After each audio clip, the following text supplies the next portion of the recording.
The Complete Works of Swami Vivekananda. By Swami Vivekananda. Volume 3, Bhakti Yoga. Chapter 2. The Philosophy of Ishvara. Who is Ishvara? Janmadhyasya, from whom is the birth, continuation, and dissolution of the universe.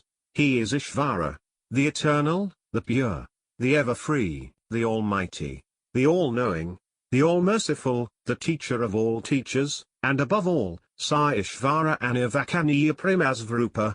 He the Lord is, of his own nature, inexpressible love. These certainly are the definitions of a personal God. Are there then two gods, the not this, the Sat Chitananda, the existence knowledge bliss of the philosopher, and this God of love of the Bhakta? No, it is the same Sat Chitananda who is also the God of love, the impersonal and personal in one. It has always to be understood that the personal God worshipped by the Bhakta is not separate or different from the Brahman. All is Brahman, the one without a second. Only the Brahman, as unity or absolute, is too much of an abstraction to be loved and worshipped, so the Bhakta chooses the relative aspect of Brahman, that is, Ishvara, the supreme ruler. To use a simile, Brahman is as the clay or substance out of which an infinite variety of articles are fashioned. As clay, they are all one, but form or manifestation differentiates them.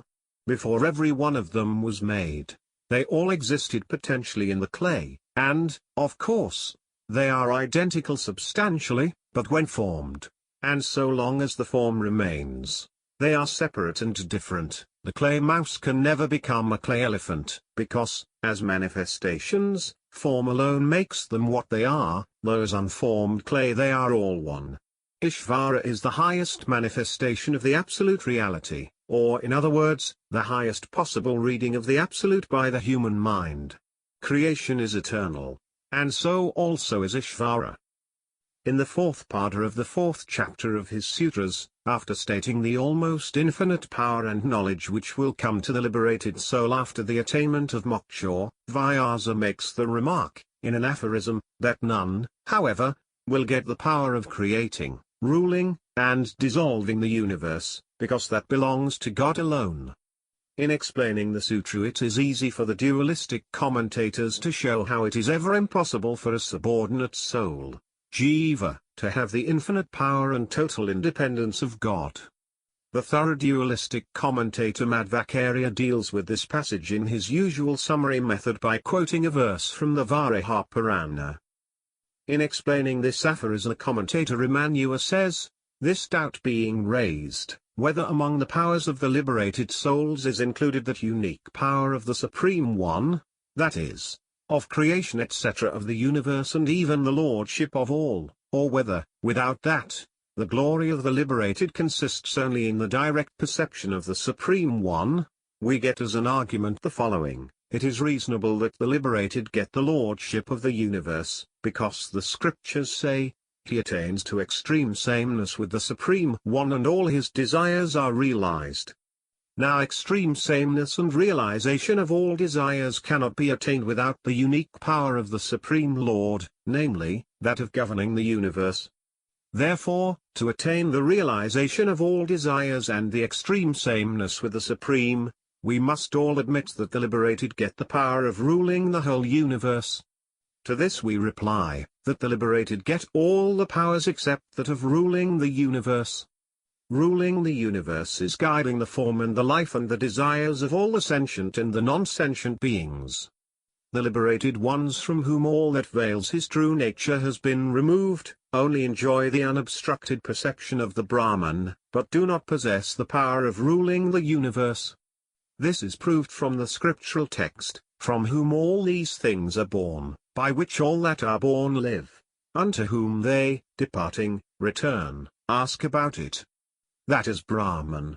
If this quality of ruling the universe be a quality common even to the liberated, then this text would not apply as a definition of Brahman defining him through his rulership of the universe. The uncommon attributes alone define a thing.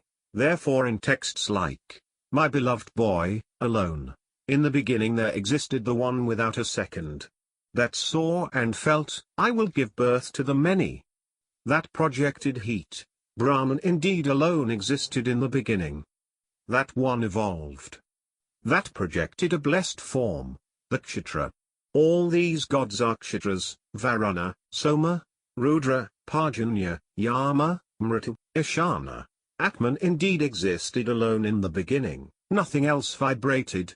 He thought of projecting the world. He projected the world after, alone Narayana existed. Neither Brahma, nor Ishvara, nor the Dayava Prithvi, nor the stars, nor water, nor fire, nor Soma, nor the sun. He did not take pleasure alone. He after his meditation had one daughter, the 10 organs, etc., and in others as, who living in the earth is separate from the earth, who living in the Atman, etc. The Shrutis speak of the Supreme One as the subject of the work of ruling the universe. Nor in these descriptions of the ruling of the universe is there any position for the liberated soul, by which such a soul may have the ruling of the universe ascribed to it. In explaining the next sutra, Ramanua says, if you say it is not so, because there are direct texts in the Vedas in evidence to the contrary, these texts refer to the glory of the liberated in the spheres of the subordinate deities. This also is an easy solution of the difficulty. Although the system of Ramanua admits the unity of the total, within that totality of existence there are, according to him, eternal differences. Therefore, for all practical purposes, this system also being dualistic, it was easy for Ramanua to keep the distinction between the personal soul and the personal God very clear. We shall now try to understand what the great representative of the Advaita school has to say on the point. We shall see how the Advaita system maintains all the hopes and aspirations of the dualist intact, and at the same time propounds its own solution of the problem in consonance with the high destiny of divine humanity. Those who aspire to retain their individual mind even after liberation and to remain distinct will have ample opportunity of realizing their aspirations and enjoying the blessing of the qualified Brahman.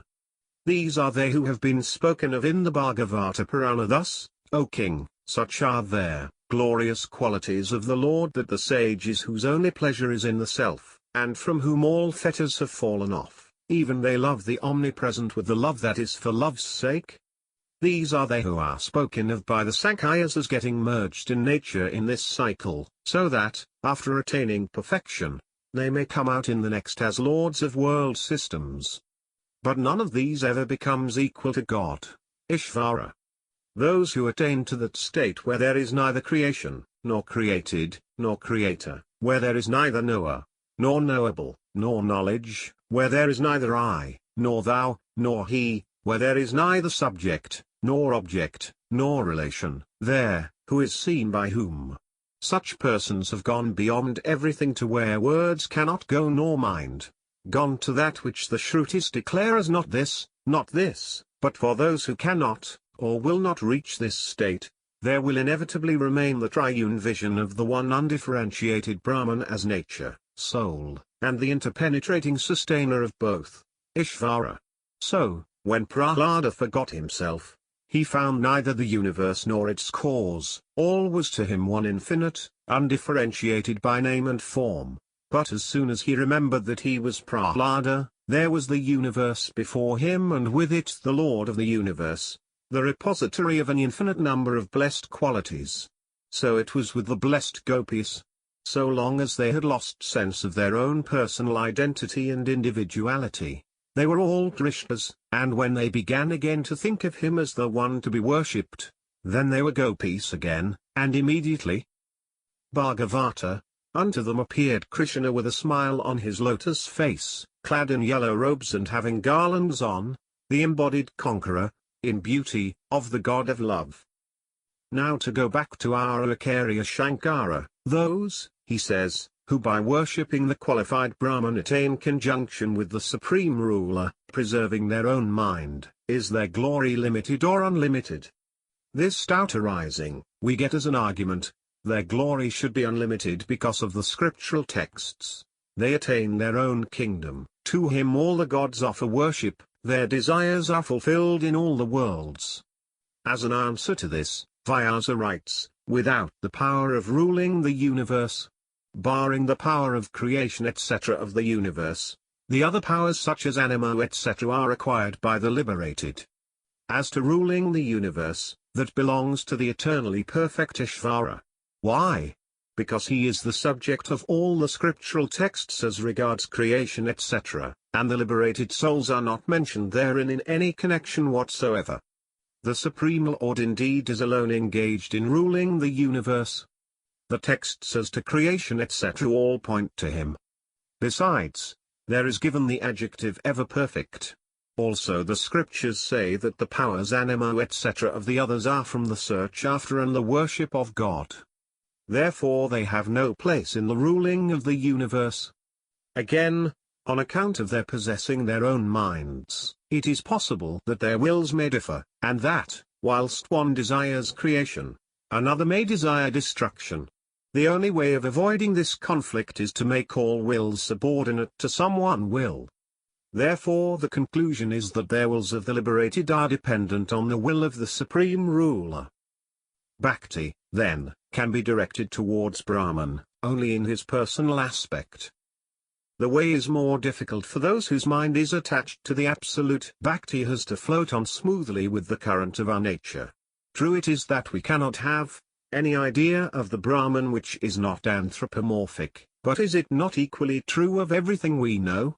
The greatest psychologist the world has ever known, Bhagavan Kepler, demonstrated ages ago that human consciousness is one of the elements in the makeup of all the objects of our perception and conception, internal as well as external. Beginning with our bodies and going up to Ishvara, we may see that every object of our perception is this consciousness plus something else, whatever that may be, and this unavoidable mixture is what we ordinarily think of as reality.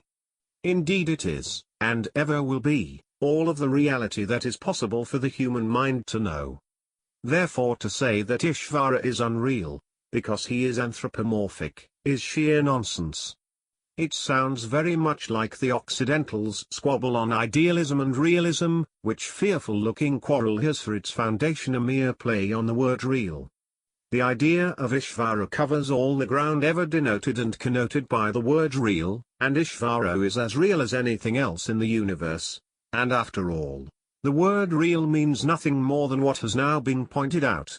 Such is our philosophical conception of Ishvara.